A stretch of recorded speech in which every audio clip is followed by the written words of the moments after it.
How often do you go to train stations? I thought that was probably one of the best ways to reach people, to talk to people, and to find out what their concerns were, especially when trains are running late. Then you have more time to talk to people. Mm-hmm. Pardon the pun, but it sounds like you're well-traveled.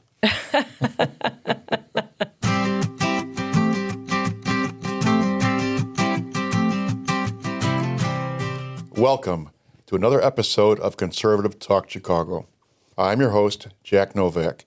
Along with my team, we post episodes to impartially and pragmatically review the most important political issues without the liberal innuendo and half-truths of mainstream media. We do this through discourse and interviews with conservative elected officials, community leaders, and candidates who share their stories on unbiased perspectives, providing common-sense solutions, answers, and perspective to issues that affect Illinois residents. If you're as frustrated as we and feel that most mainstream news is liberally biased and disingenuous, then welcome to Conservative Talk Chicago. We welcome your questions, concerns, and ideas.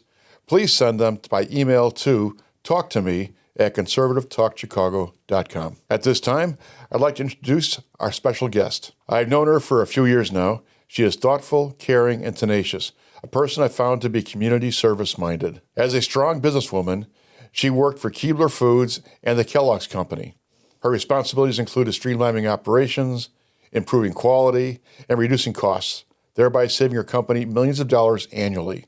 She is also an entrepreneur, successfully starting and operating a woman-owned business for over 12 years. As the mother of a daughter with a disability, she understands the importance of building skills and instilling confidence through encouragement and the development of individual talents. She has spent her last 20-plus years serving DuPage County families, struggling with mental health and other disabilities, focusing her efforts on encouragement, skill building, and increasing opportunities to thrive. She has developed partnerships with School District 86 and Misericordia, creating programs to promote student success.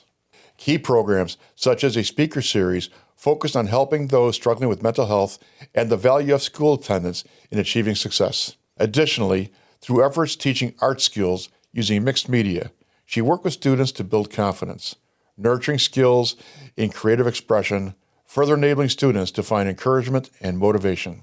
As a board member of the Turning Point Autism Foundation, she helped expand their programs, increasing their student attendance by 1,000%. Additionally, recognizing a critical gap in adult family services, she has continued her involvement to expand assistance in programs that aid adults aged 22 and older. During her tenure as a Downers Grove Township trustee, she continued her community service efforts, supporting and expanding programs to aid seniors as well as assisting township residents. For example, working with local high schools, she secured donations of thousands of pounds of food to help keep local food pantries stocked. As an executive member of organizations such as Misericordia, the Hinsdale Junior Women's Club, the Ray Graham Association, and Turning Point, she has helped raise millions of dollars of charitable aid to assist individuals in need. She even continues her efforts, mentoring our youth through coaching, committed to building teamwork and inspiring confidence. I could go on, but I think I've made my point, and it's time to hear from our guest herself. So, without further ado, let me introduce Theresa McClear, candidate for DuPage County Board Commissioner representing District 2. Welcome, Theresa, to Conservative Talk Chicago. Well, thank you, Jack, and thank you so much for having me. I really appreciate it. Thank you for attending. Theresa, our viewers are going to have a lot of questions for you. You're running for an important office to represent them in the county board, and you're a Republican. Okay, so our board right now is a minority. So we need them to come out and vote. But let's answer questions they might have. First, you and your husband have raised 3 children in DuPage County. You've worked full-time in the food industry, started and operated your own company. You've managed hundreds of projects for Kellogg's and Keebler.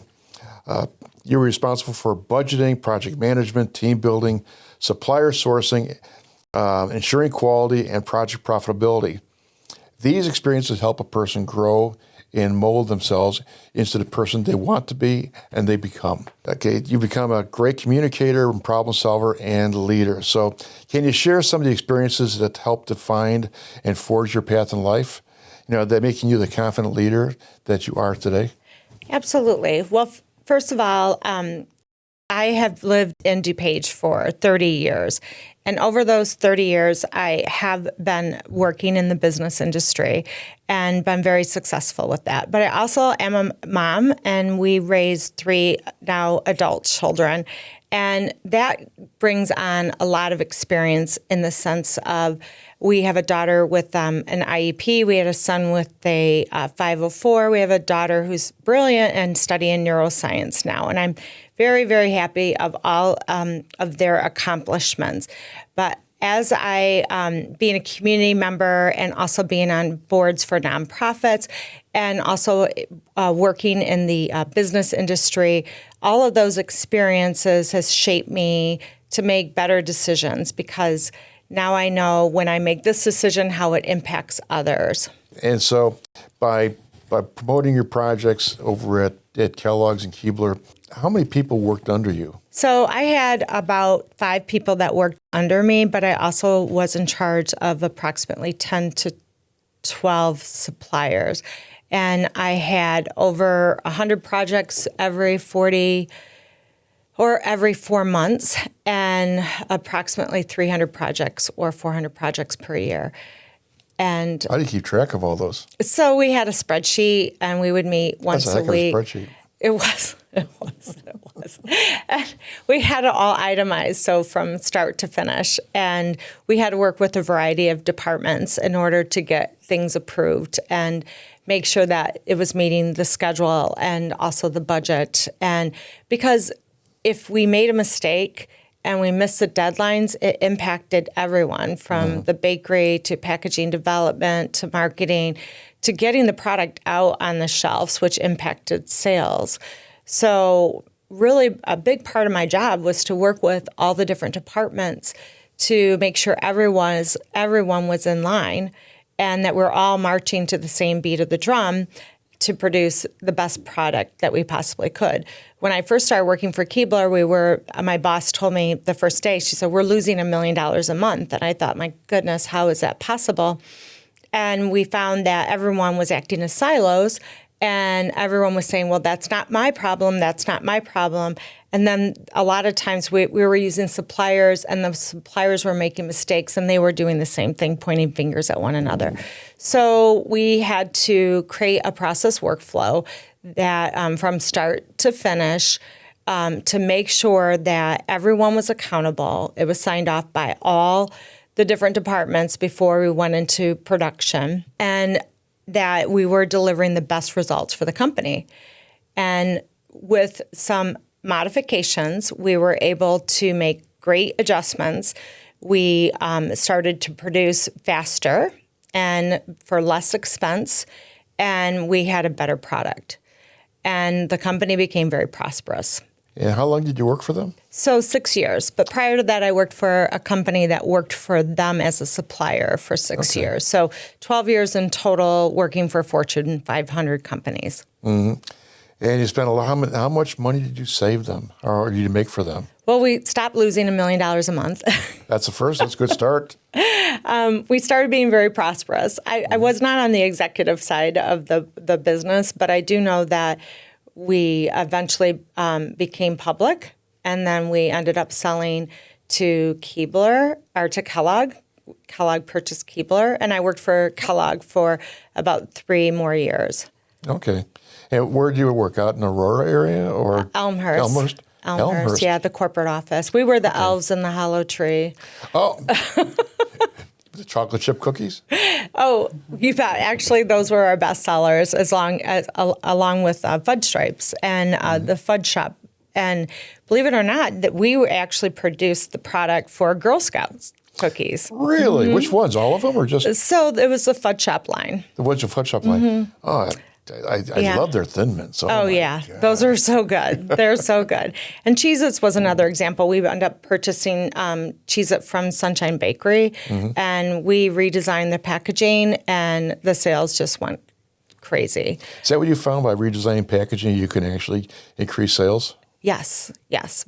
But you can redesign a package, and if you don't know how to produce it or print it, then you'll never get to market. Mm-hmm. So my job was to work through all the little all of those little challenges, all the different departments, making sure that it was perfect. And when it went to press, we signed off on it, and then it got to the bakery, and then it went to the market and into sales hands. So, and you said that during your job, you were basically liaison to various different departments to smooth transitions from concept to final product? Correct. Including point of sale? Yes, correct. And we couldn't work as silos. We had to work together. We had to work together as a team. And we had to, so I always work backward. I would always ask marketing, when is this project due? When does it need to be out on shelf? And they would give me the date. And then I would work through all the different dates, all the way to the start date. Mm-hmm. And then that schedule went to all the different departments. They had to agree to it as well. So I wasn't just creating the schedule for them, but they had to agree to it.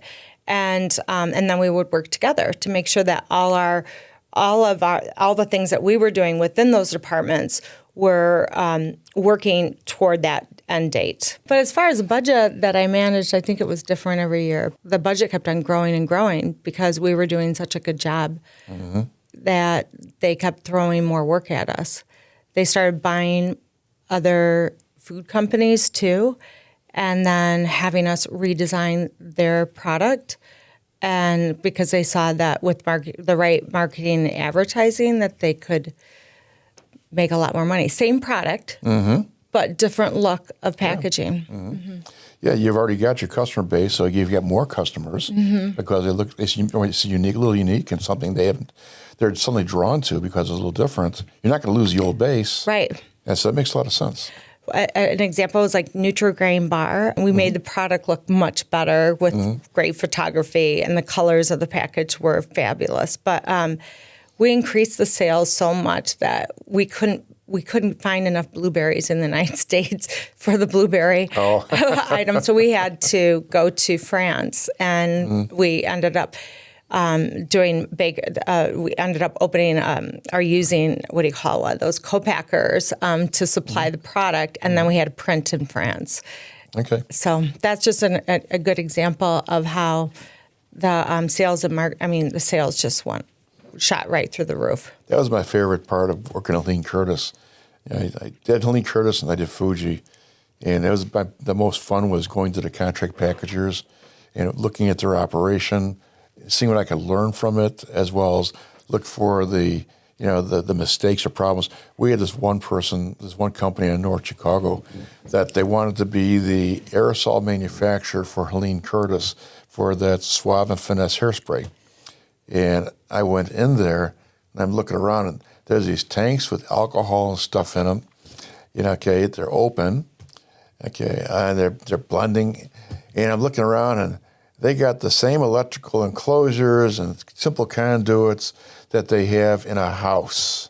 That you buy from Home Depot.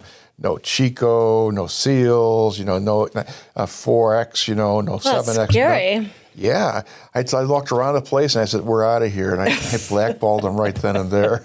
Not a chance. Yeah, right. I hate to say this, but there were times where they're like, you're going to work with this printer because this printer is less expensive. And I would say, I'm not working. So I'd go and visit them and see their work. And I'm like, I'm not going to put my name on this. Mm-hmm. I won't do it. I said, we're going to lose money. There's going to be errors. And you're not going to meet the timeline. I would tell marketing that. And they would look at me and I'm like, they'd go, okay. Yeah. I was a liaison for marketing too. Okay. And so it was really nice. You go to the marketing meetings, they're pushing all these different things. And I actually took some joy in saying, no, you can't do that. Right. I hated to say you can't do that, but they needed to hear it. The other project that was really hard was the annual report. So the CEO wanted a beautiful book that looked like a tree.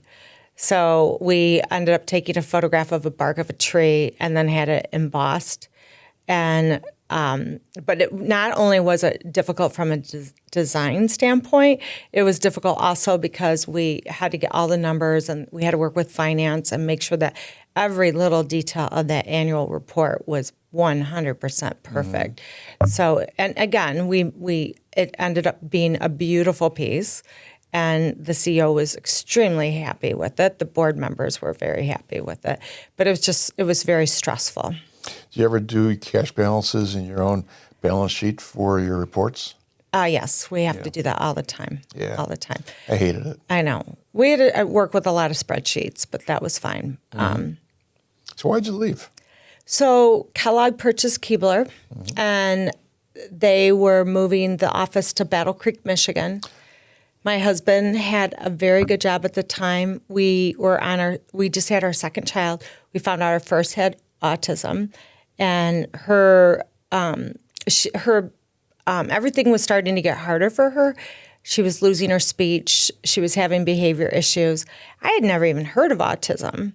So I spent a lot of time, talking to doctors, talking to teachers, talking to professionals about how to help support her. So it was kind of nice to take a break from the corporate world and then to dive into being a mom and trying to support her. And then as a result of that, I got pulled into many nonprofits like Hinsdale Junior Women's Club, which was outstanding because that's how I learned to do fundraising. And we supported a lot of different nonprofits. And I met some of the best friends that we're still really good friends to this day. And then I was involved in, and still am, the Misericordia Women's League. I've been in the league for 15 years. I helped grow the league from, I think we started off with like 75 women. We're now at almost 200. Our events, we would have about 300 people attend. We're now over 800, and we need a bigger venue for next year, which we'll get. And then I've been involved with Ray Graham Association. Okay. They support about 2,000 families in DuPage with disabilities. And they have Zilla homes. They also have the therapeutic horseback riding at the Hansen Center. They have day programs, and they're also part of the special rec program. And then I was asked to be on the board for Turning Point Center for Autism, which is a school in Naperville, which I'm still on the board. And we've grown the program from 7 students. Now we're at 70 students. We just recently received an endowment for a new building. And the plan is to continue to grow the program for students beyond age 22. Yeah, and then I also was on D86 PTO. And I was part of the parent-teacher network. And our job was to work with the teachers, work with the administration, work with the students and families to figure out what their concerns were, how we could better programs. We put together speaker series. We would have professionals come and speak to the parents about things like executive functioning, mental health, disabilities, trade schools, careers, colleges that were appropriate for their students. And that was really fun to be a part of the community and watch their children grow and benefit from those programs. Wow. You've done a lot, and you've changed, basically almost changed your career by doing all this, from were you engineering? No, it was graphic arts. It's graphic arts. So from graphic artist and graphic arts and business development for Keebler and Kellogg, and you end up getting all these nonprofits, okay, and you do a landscape company on top of it.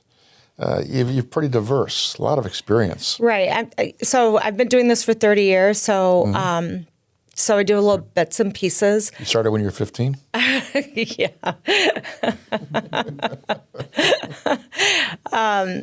So, you just do a little bit at a time. I guess I have a hard time saying no. And I was asked by someone, a representative who was the state rep for, I believe, 14 years and then served on the board for 6 years. She's a neighbor. And she came over to the house and she said, "Theresa, would you please run for office?" And I said, "No, I'm not going to do that. I don't want to put myself out there." And, what you see on the news, it's very alarming. It can be very disturbing. And it's difficult, right? I don't want to put my family through that. I don't want to go through that. And she said, "But Theresa, we need people like you. We need people to get involved. We need people who care and are compassionate." And I said, "Well, all right, I'll think about it," right? And she must have asked probably another 5 times. And And then I was at a meeting, and it looked like there were a lot of seats that were open. And I thought, well, maybe I should run for county board because I like the local issues. I really do want to help support our community. And it just felt like it could be a very good fit for me. So I signed up, and here I am. And I'm going to put a lot of time and effort into this. I'll do a lot of research, and I'll be a really good example. I do need everyone's vote in order to win. So everybody who is a good, as a good public servant is a person who can't say no. When they see a need, they say, I'll step up and help. That's a good public servant. I think you're going to be a good public servant. Well, thank you. You're welcome. In DuPage County, not everybody knows who you are. Okay, the few that do know you volunteer. Okay, you're a professional woman. Okay, you give a lot to the community. You're heavily involved, in your community. They know that.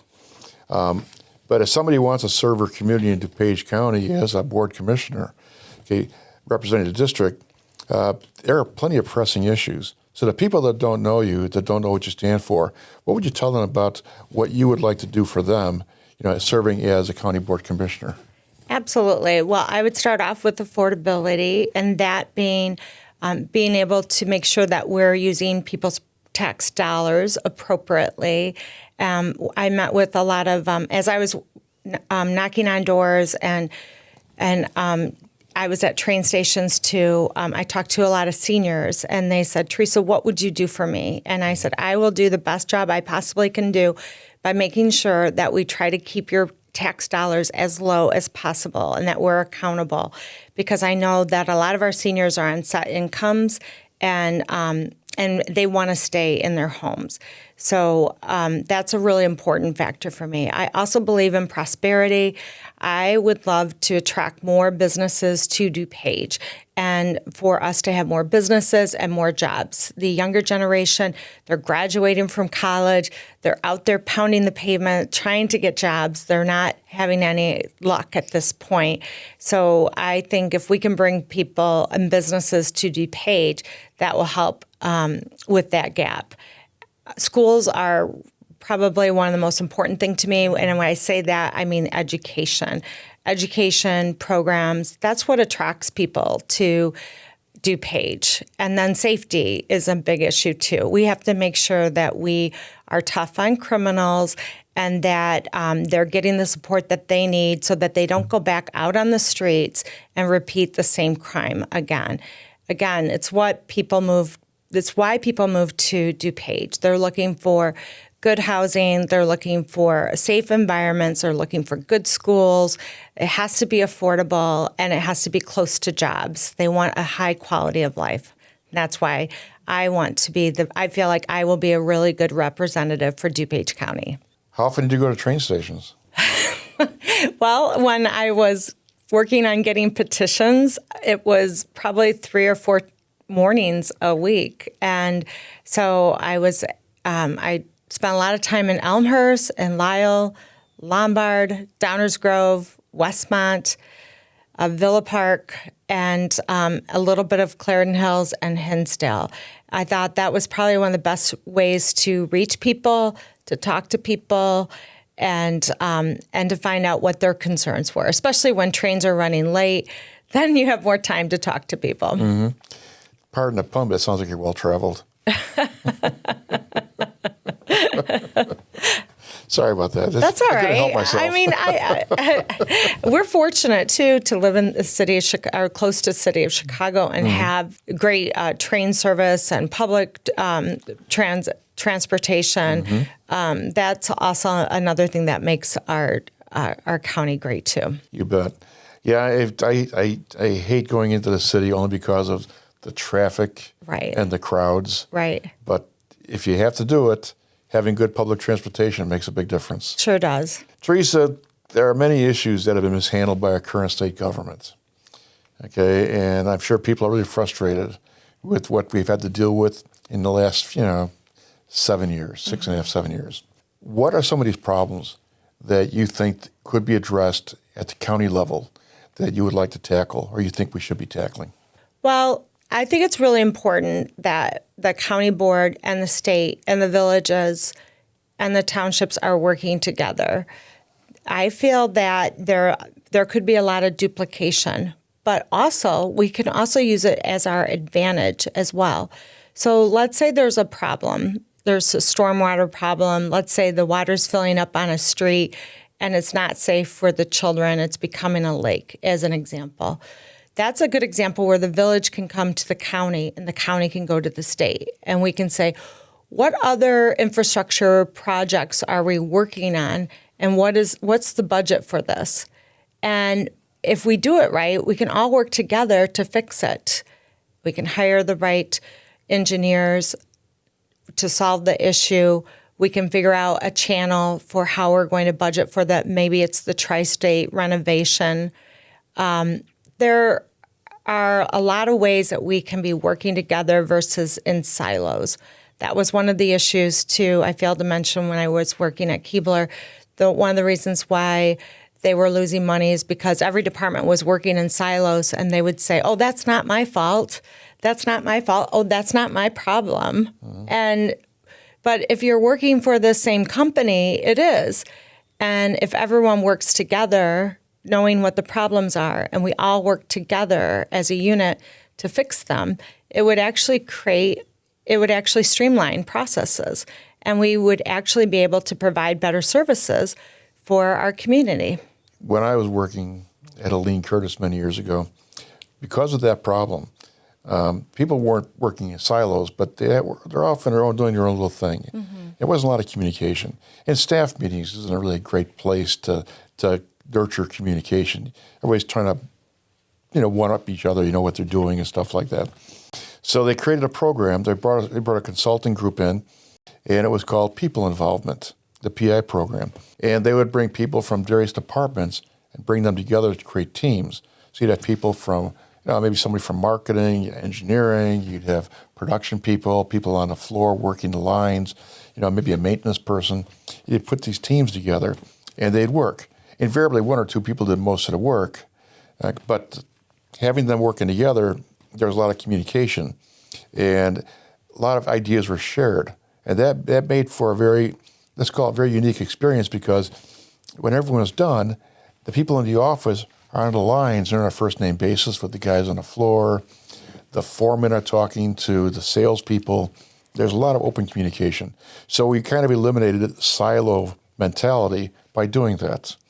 But the only downside is you spend a lot of time in meetings. And people don't like that because meetings aren't very productive. Even when you're sharing stuff, like I said, 2 people out of maybe 10 were doing almost all the work. It was the rest was sharing of ideas. And so those 2 people are saying, I can be more productive if I stayed in my office and did my work.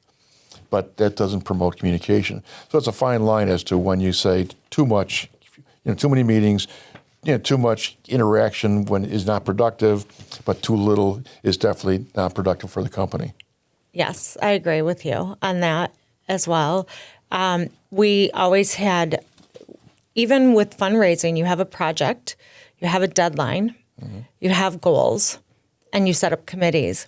And within those committees, you rely on those individuals to get the work done. And so even a monthly meeting to touch base to see how everyone's doing. And if someone needs help, for instance, if something isn't going the way it shouldn't go or should not go, and they're not meeting their goals, that as a team, we try to help problem solve and create solutions. And we work together. The end result, everyone is working together to get a great result. And I think people are looking at it as more as a result base versus as an individual base, and trying to take individual credit. So from a government standpoint, the people deserve good results.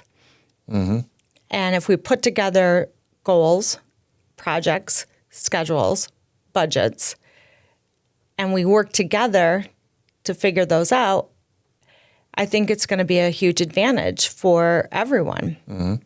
It is. And also you're promoting other people as well. So they feel good about what they're doing, and loyalty is exposed, loyalty is increased. People collaborate better. They want to work together, work harder. they put the extra time and effort in because they feel motivated, because they feel appreciated. Just on a side note, I've been in the county building plenty of times in various departments, and the county is a silo, a bunch of silos. All these different departments. There's a bunch of people in the department, but they're all, basically at their desk working for a common goal. And I mean, let's face it, every elected official is in charge of a silo. And there's a lot of departments besides that. So you've got your work cut out for you if you do this, because if you get elected, you're going to have to show the county maybe there's a better way to get open communication, to be more efficient and streamlined. Right. I think I will create relationships. I will rely on people. I will give them credit where credit is due and try to create the best results for people. I like that idea. But heaven knows we need it. What would you say to the Republican voters that don't come out and vote, okay, that should come out to vote, and whose vote we need to win races? What would you say to them to get out to vote and vote for you? Well, I think I'm a good candidate, and I think I'll do a great job. So they can count on me. They can trust me, and they can call me. If there's an issue, they can reach out to me. So I want them to vote for me so that they have a voice, so that they know if I call Theresa McClear and I need something, she's going to send me in the right direction. So, but the only way I'm going to be able to do that for them is if they go out and vote. Would you promote vote by mail? I would, especially for people who forget to vote, that life gets busy. They might be raising children. They have other, between work and travel, they might forget. So the nice thing about permanent vote by mail is that it comes to your house a few weeks before each election. It allows you to look at who is running for office, and you can look on the candidates' websites to see if their priorities align with yours. And then you can either mail it in or you can go to the election site and drop it off. So it actually increases voter turnout from 20% to about 90%. And it helps create better democracy. So I recommend for people who are busy to register to permanently vote by mail. I do too. People that have good intentions to vote, but when life gets in the way or illness strikes or something happens and they can't get to the polls and they can't vote, then their voice is no longer heard. And when it's no longer heard, then everything they stand for, everything they want to see happen in government, all the priorities they think we should be focusing on are just ignored because their voice is not there any longer. Mm-hmm. So we need to make certain that people get out to vote, if at the very least, so that their voice is heard and they have a chance to participate. So I agree with you 100%. Is there anything else you want to talk about or say, Theresa, before we close up this interview? Well, I'm just going to give myself a little pitch, if that's all right. So, oh, geez. Sure, chorus. Please do. All right. So my name is Theresa McClear. Theresa, like Mother Teresa. McClear, don't laugh, John. I know. Sorry. But that helps people remember my name, like Mother Teresa. McClear, Mick, because I'm Irish, Clear, because you're making the clear choice. I'm the clear leader for DuPage County Board. I will support you with your lowering your taxes, making DuPage more affordable. I will prioritize your safety as well as your schools. And I'm available for you to reach out to at any time. You can call or text me, and I'll be there to listen and guide you. I appreciate your support. Well, thank you very much, Theresa. I'd like to thank our guest, Theresa McClear, candidate for County Board District 2, for participating and attending this little interview. Thank you very much. It was spur of the moment, but you made time for us. Thank you. If anybody wishes to reach out to Theresa and join her campaign, share her concerns, or just exchange ideas, she can be reached through our website at www.theresamcclear.com. Thank you for listening in. I look forward to bringing you more news and interviews on Conservative Talk Chicago. Thank you.